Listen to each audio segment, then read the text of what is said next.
Umat Islam, marilah sadar politik, rebut kekuasaan. Apapun yang mau kita ceritakan sekarang, kalau kekuasaan itu ada di tangan orang lain, maka Pancasila itu seperti yang katakan Profesor Suteki, kertas putih, mau diisi hitam silahkan, mau diisi biru boleh, ditulis pakai air comberan pun bisa, kira-kira begitu. Tetapi kalau kita yang berkuasa, maka Pancasila itu adalah dekret presiden yang di situ boleh berdiri syariat Islam, tegak syariat Islam, yang di dalamnya adalah khilafah.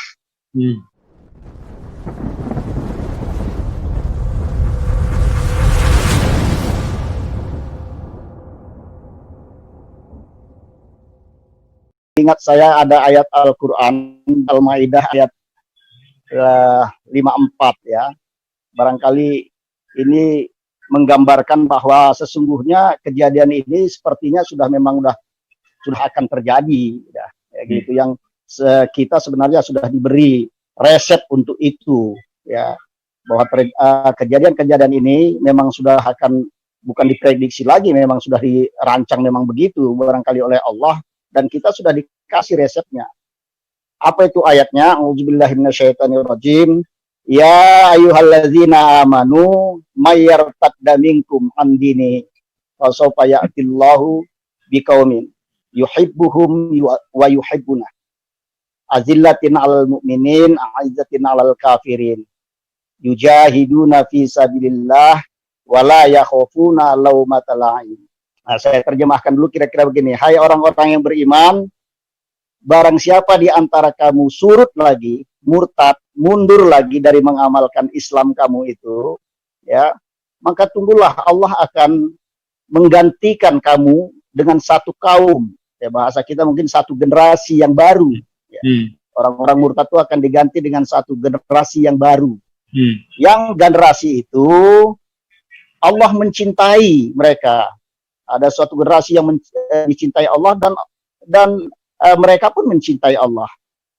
Mereka berkasih sayang terhadap orang beriman, lemah lembut terhadap orang beriman, tetapi keras dan tegas terhadap orang kafir. Jadi ini menarik buat saya, ya. Ternyata generasi yang menggantikan orang-orang murtad adalah generasi yang memiliki sifat mencintai Allah dan lemah lembut, berkasih sayang sesama mereka, tetapi keras terhadap orang kafir. Kemudian apa sifat yang dicintai Allah, generasi yang dicintai Allah ini?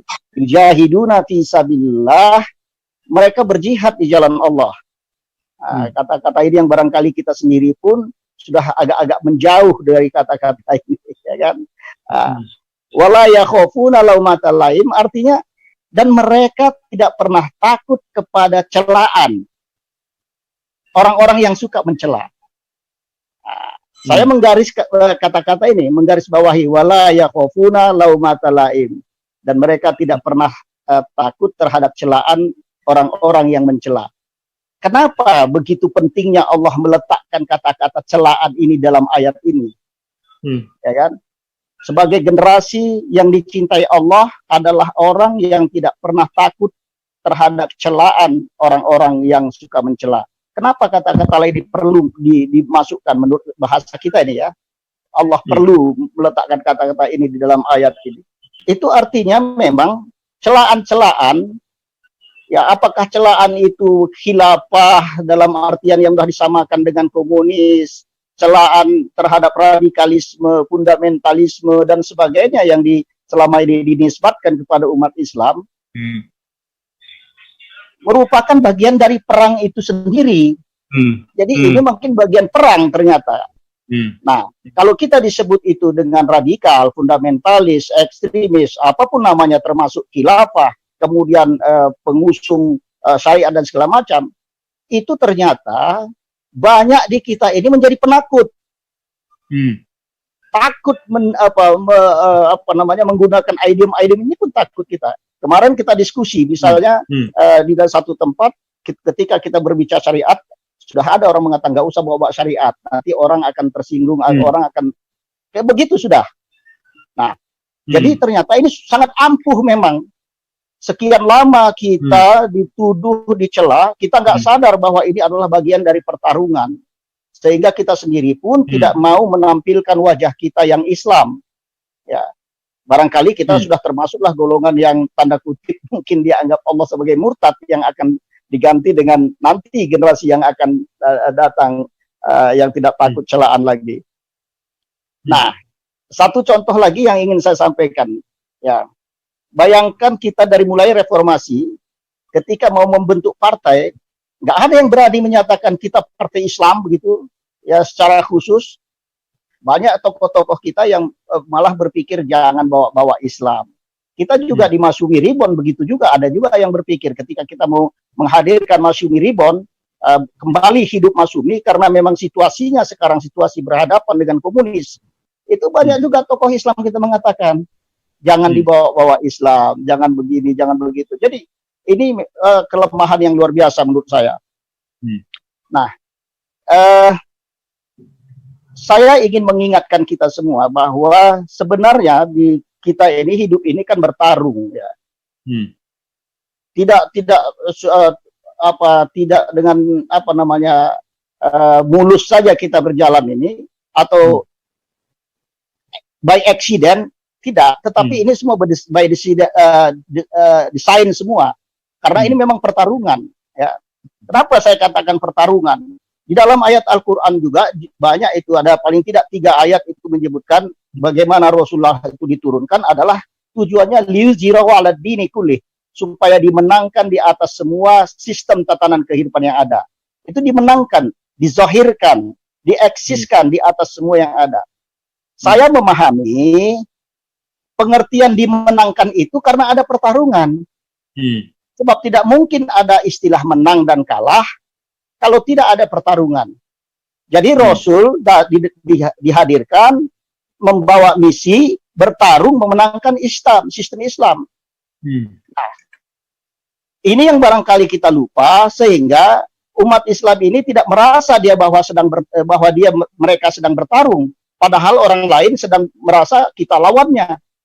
Sehingga kita masuk ke dalam satu arena ring pertinjuan, kita tidak tahu siapa lawan kita, siapa kawan kita. Maka ketika kita mendapat pukulan-pukulan sedemikian rupa, selalu kita mengeluh. Kok ngene, kok ngono, kok saya dibeginikan, kok saya dibegitukan, kok kejam kali mereka. Nah itu. Ya itu yang selalu, itu kan menunjukkan bahwa kita tidak sadar bahwa kita sedang dalam keadaan bertarung. Maksud saya, kalau orang-orang musuh-musuh Islam itu menghajar kita habis-habisan, ya mungkin itu sah-sah saja, namanya juga bertarung. Membunuh kita pun juga sah.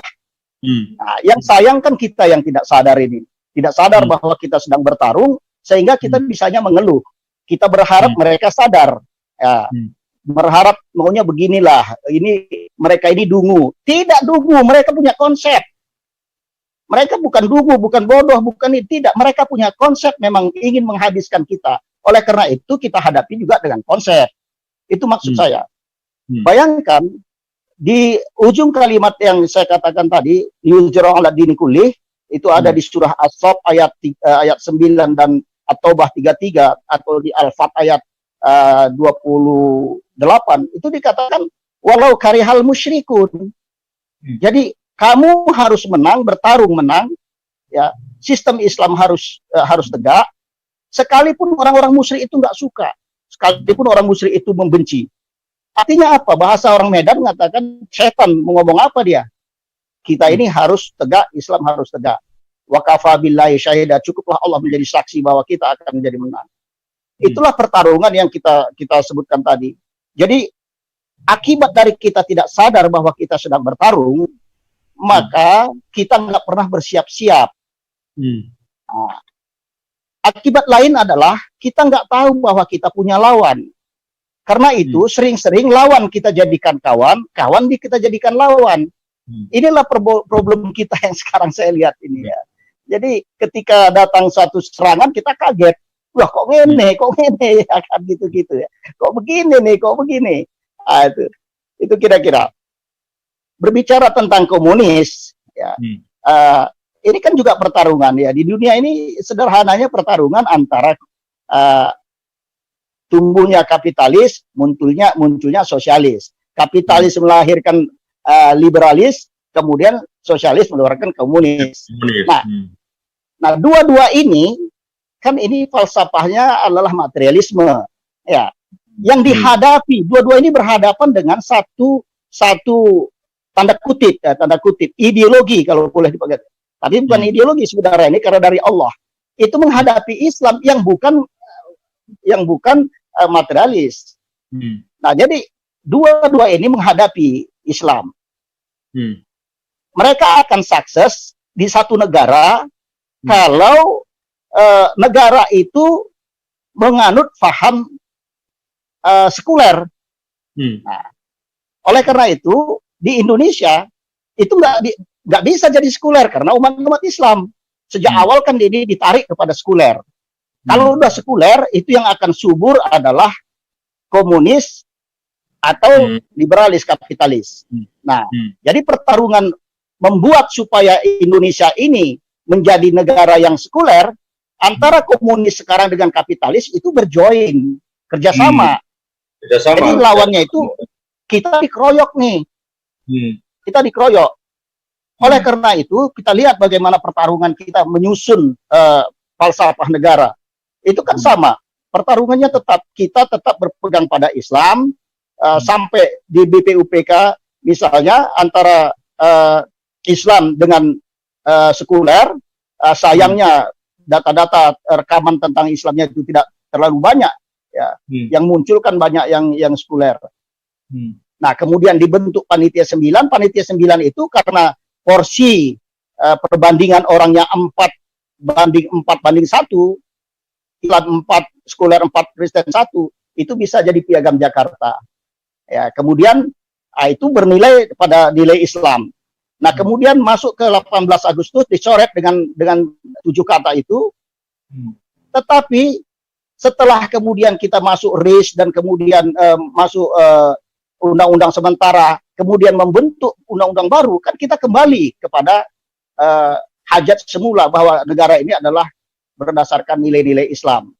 Nah, pertarungannya jelas, di situ sudah jelas komunis yang mendompleng kepada yang sekuler, nasionalis sekuler, itu tetap mengotot supaya negara ini adalah negara sekuler.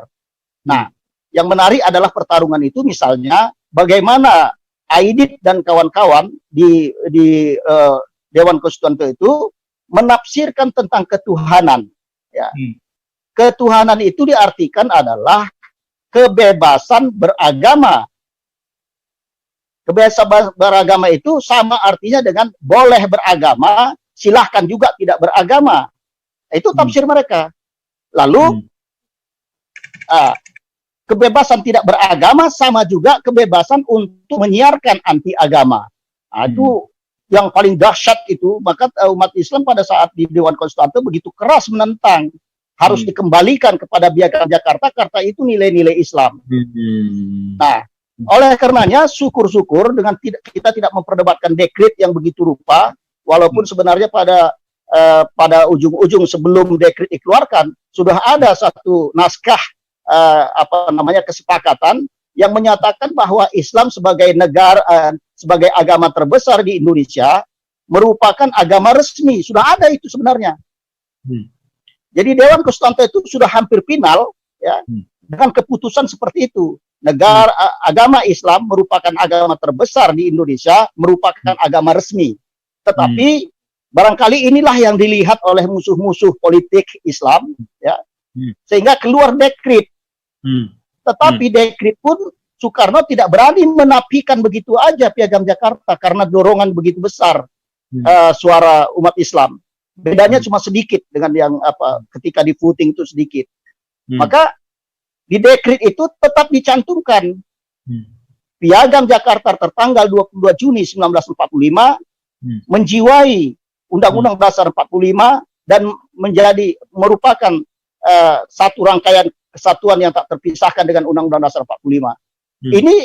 Ini luar biasa menurut saya. Pada saat itu itulah yang maksimum yang bisa dicapai oleh tokoh-tokoh Masumi maupun tokoh-tokoh NU dan PSII, ya. Masuknya kata-kata itu dan kewajiban menjalankan syariat Islam bagi pemeluk-pemeluknya. Begitu juga di pasal 29 Undang-Undang Dasar 45 itu buat kita adalah bagaimana membuat undang-undang yang sesuai dengan syariat Islam. Artinya dekret presiden itu sudah menjamin sah berlakunya syariat Islam. Oleh karena itulah ya yang kita herankan kenapa nggak pernah dibuka-buka ini. Kalau orang berbicara tentang Pancasila, kenapa orang kok tidak membuka tentang dekret? Para ilmuwan kita, akademisi kita, intelektual kita pun jarang ini. Sayang sekali ketika orang berbicara Pancasila, yang dilihat itu adalah apa yang ada di dada Garuda Pancasila. Yang ada 5 item itu, 1, 2, 3, 4, 5. 1 ketuhanan yang Maha Esa, kelima adalah keadilan sosial. Kalau ini kan baru merupakan ekstraksi dari alinea keempat pembukaan Undang-Undang Dasar 45. Bukan itu yang disebut Pancasila dalam pengertian falsafah negara Republik Indonesia. Bicara falsafah. Oke, kalau gitu berbicara dengan falsafah Pancasila, mestinya kita kembali menafsirkan menafsirkan di alinea keempat dan seluruh pembukaan. Jadi saya mengajak kepada kita semua, ya, para intelektual kita, kembali kita membicarakan setiap kali berbicara tentang falsafah negara kita Pancasila, harus rujukannya adalah dekret presiden. Yaitu rumusan 18 Agustus dengan dijiwai oleh Piagam Jakarta. Jadi kesimpulan menurut saya ya, pertama, perkuat pemahaman kita tentang dekret, dan ini harus dipublikasi terus. Jangan lagi kita cerita Soekarno itu 1 Juni, nggak ada dasar hukumnya. Kita jangan latah juga ikut terbawa rendong begitu. Kemudian tolak rancangan undang-undang HIP yang sekarang ini karena ingin merubah ya, kesepakatan kita yang sudah punya dasar hukum. Dekret presiden mau diganti dengan pidato yang belum ada dasarnya. Dan ini menurut saya adalah kejahatan, bukan kesalahan. Karena yang menyusun itu intelektual, namanya juga naskah akademik. Mana mungkin ada orang intelektual yang tidak tahu tentang dekret presiden. Jadi ini kejahatan. Ya. Kemudian ini harus diusut tuntas. Poin terakhir adalah, umat Islam, marilah sadar politik, rebut kekuasaan.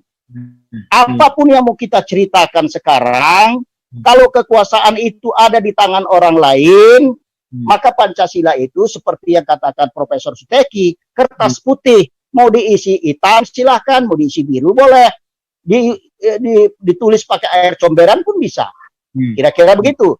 Tetapi kalau kita yang berkuasa, maka Pancasila itu adalah dekret presiden yang di situ boleh berdiri syariat Islam, tegak syariat Islam, yang di dalamnya adalah khilafah. Jadi nggak usah lagi pertentangkan. Ini yang persoalan buat kita. Nah, oleh karena itu saya mengajak kita semua, ya, sekarang ini mari kita sadar politik, bangun kekuatan politik baru, ya. Dalam kerangka itulah kita berpikir bagaimana supaya Masumi ini kembali muncul. Terima kasih. Assalamualaikum warahmatullahi wabarakatuh.